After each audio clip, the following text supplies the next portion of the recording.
The heat in Central Florida doesn't just press down. It clings like damp gauze, thick with the buzz of insects and the smell of simmering algae from the lake. Rick knew this heat.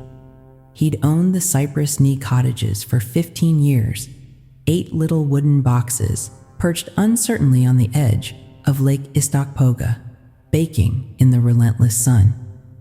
Behind them, the woods began, a dense, tangled wall of cypress, oak, and strangler fig that seemed to swallow the light whole. Lately, Rick had started hating the woods. It hadn't always been this way. The cottages were his escape, his small kingdom carved out of the humid wilderness. But business was slow. The paint was peeling, and the quiet stretches between reluctant tourists were getting longer, deeper. But today, all his cottages were all occupied but for one.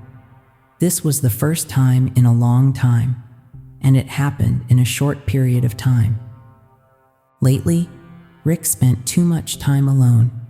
He had a couple of old friends from his time in the Air Force staying there for a while, but they moved on. Rick now spent his nights listening to the cicadas drone, the plop of unseen things in the lake, and the rustle and click from the tree line after dusk. It started subtly. A guest in Cottage 7, the one closest to the woods, complained about strange noises at night. Scratching, maybe? Hard to tell over the air conditioner's rattle.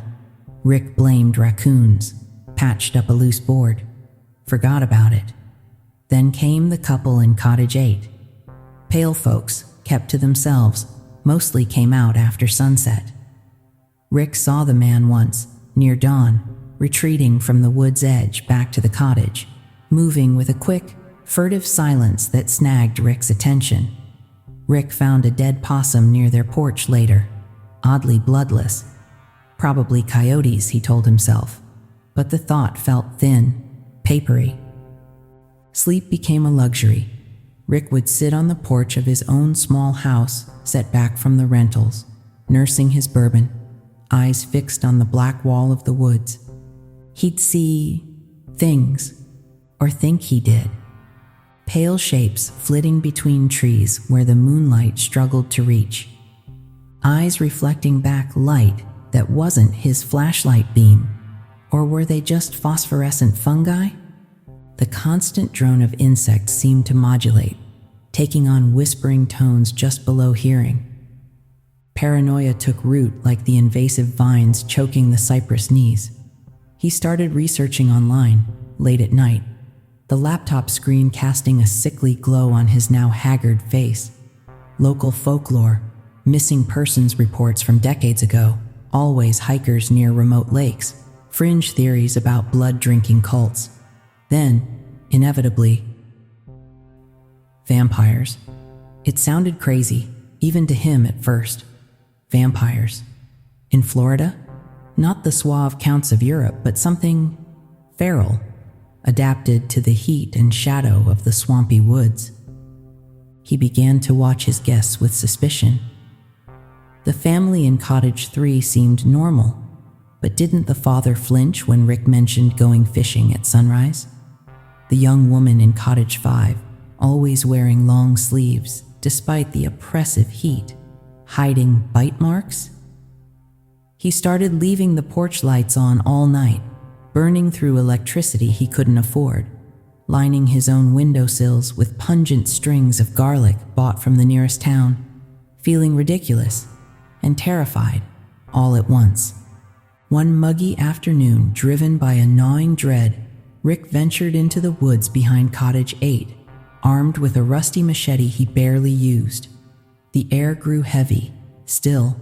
Sunlight filtered down in sickly green shafts. He found a sort of clearing, trampled earth, more bones, small animals, birds, picked clean, unnaturally clean.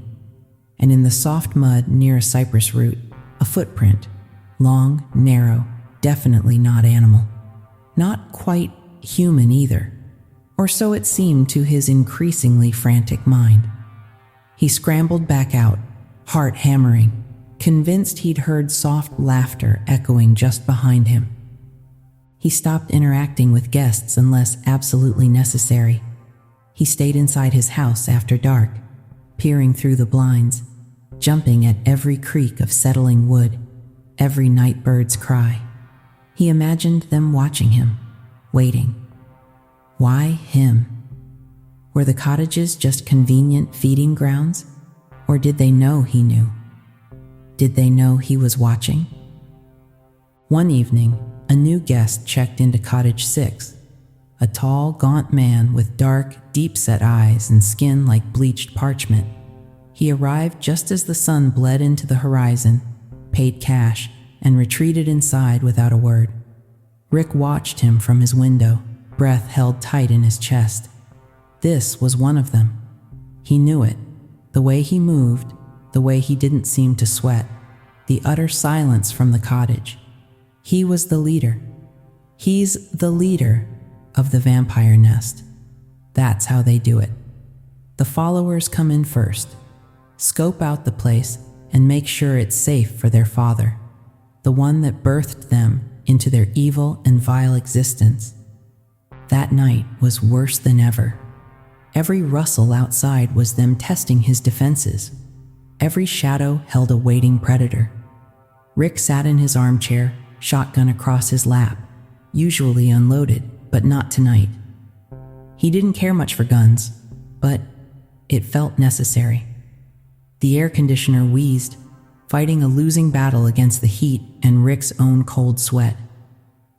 Around 3 a.m., a tapping started at his back door. Soft, rhythmic, and insistent. Tap, tap, tap. Rick froze. His blood turned to ice water. It wasn't the wind. It wasn't a branch. It was deliberate.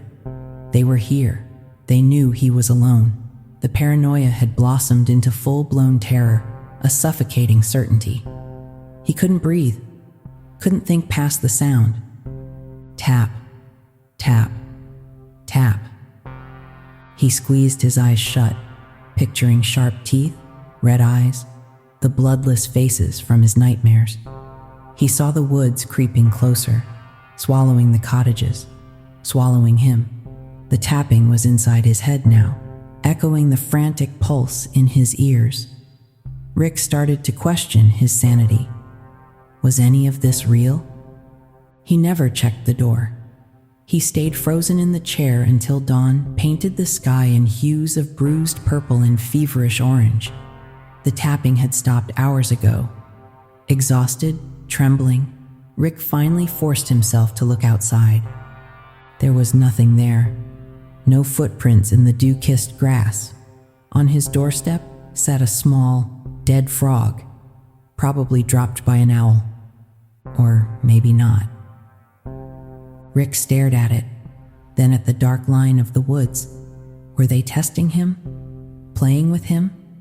Or was it all just the heat, the isolation, the slow creep of his own mind unraveling in the humid Florida silence? He didn't know. And that, he realized, as the sun climbed higher, promising another day of suffocating heat and gnawing uncertainty, was the most terrifying thing of all. The woods remained silent, watching, holding secrets he could only guess at, secrets that might only exist in the crumbling cottages of his own mind. The dead frog on the doorstep wasn't a tipping point. It was the final push over the edge Rick had been teetering on for weeks. The ambiguity, owl or omen, was worse than certainty. Certainty, even of horror, was something solid. This miasma of doubt, heat, and creeping dread was intolerable. His sleep-starved mind, marinating in fear, latched onto a single, warped piece of vampire lore. Sunlight. They were weaker in the sun, weren't they? Vulnerable. He read on one of those websites that if you take out the main vampire, the rest will die. The Florida sun, currently blazing with the intensity of a furnace eye, felt like his only ally. He had to act. Now. before dusk fell again, before the shadows in the woods deepened and his courage dissolved completely. He didn't grab the shotgun. The weight felt wrong, too final.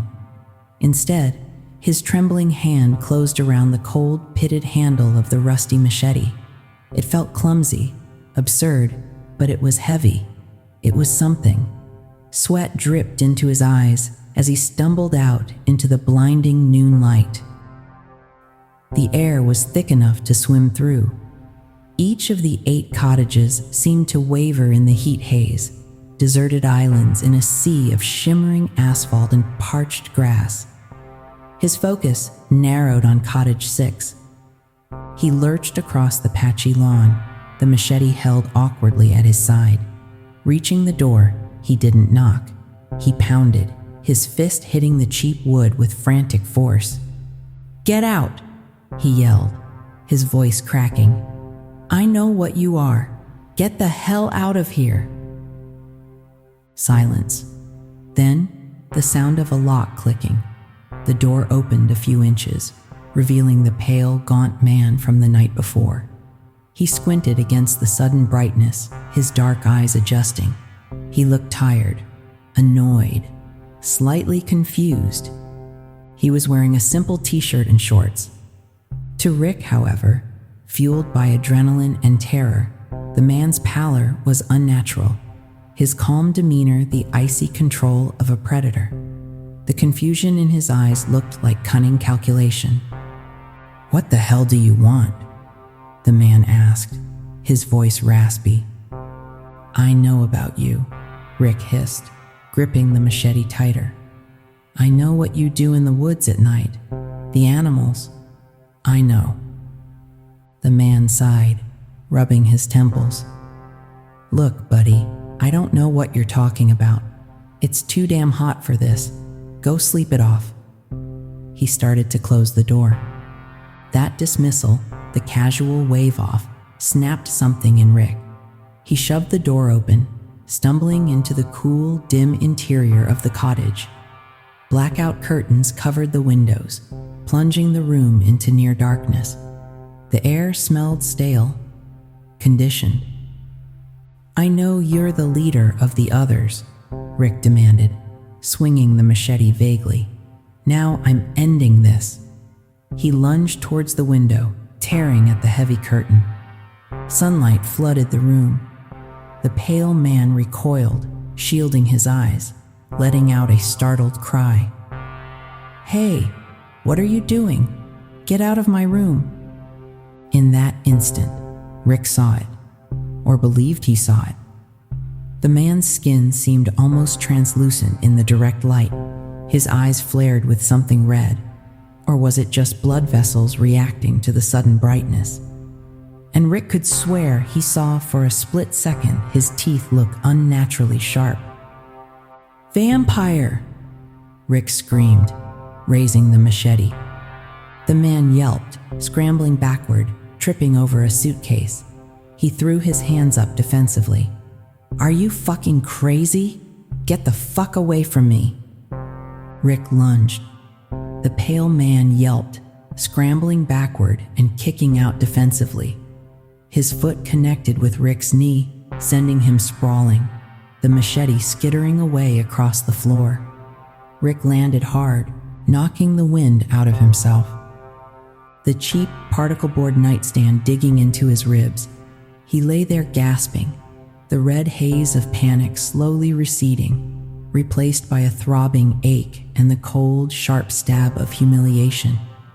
The pale man, Arthur Pensler, scrambled to his feet, breathing heavily. He looked down at Rick, not with predatory menace, but with a strange mix of fear and annoyance. Shouts erupted outside as other guests, drawn by the commotion, peered nervously towards the cottage.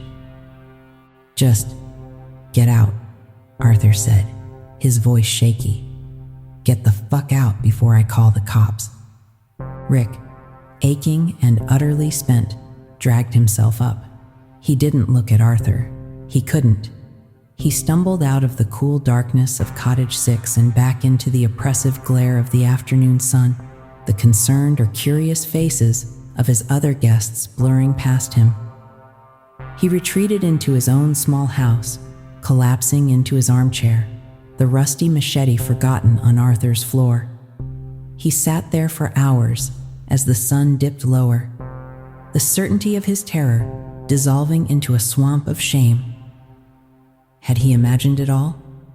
Was he losing his mind? When twilight finally painted the sky in soft, bruised colors, bathing the lake and cottages in a deceptive calm, Rick couldn't stand it anymore. He had to apologize. He splashed water on his face, combed his hair with trembling fingers, and walked slowly, hesitantly, back to Cottage 6. He knocked softly this time. The door opened, and Arthur stood there, looking wary. "Look," Rick began, his voice thick with embarrassment. I am so incredibly sorry about earlier. The heat, I haven't been sleeping. It's no excuse, but I wasn't myself. I understand if you called the police, or if you want to leave. I'll refund you, of course." Arthur regarded him for a long moment, his expression unreadable in the dim light. Then, surprisingly, he offered a small, tired smile. "Forget it. Rough day for both of us, I guess. No cops called. You want a beer?" "I know I could use one." Stunned, Rick nodded. They ended up sitting on the small, slightly rickety porch of Cottage 6, watching the fireflies begin to blink over the darkening lawn. The air was still thick and humid, but the shared silence felt less tense now, almost companionable after the earlier chaos. After a few sips of cold beer, Rick couldn't hold back the question any longer. "Why?" he asked, looking at Arthur. "Why didn't you press charges? I mean, I forced my way in. I had that thing. I was shouting crazy stuff. You had every right." Arthur took a slow drink from his bottle, gazing out towards the black silhouette of the woods. He turned back to Rick, a peculiar, quiet smile touching his lips. It was different from the tired smile earlier. "Well, Rick?" Arthur said, his gaze locking onto Rick's with a friendly yet chillingly smile, his voice dropping to a soft, almost intimate murmur. Then his smile widened slightly. "Because I can't very well get your blood if you're locked up in jail now, can I?" A cold shock seized Rick. He stared at Arthur's smiling face, the friendly mask suddenly terrifyingly thin. The paranoia he'd felt earlier surged back, but this time it wasn't a frantic delusion. He hadn't been entirely wrong after all. He just picked the wrong time and the wrong way to confront the truth hiding patiently in plain sight. Or was this a joke? Was Arthur messing with him? That's when Arthur lunged.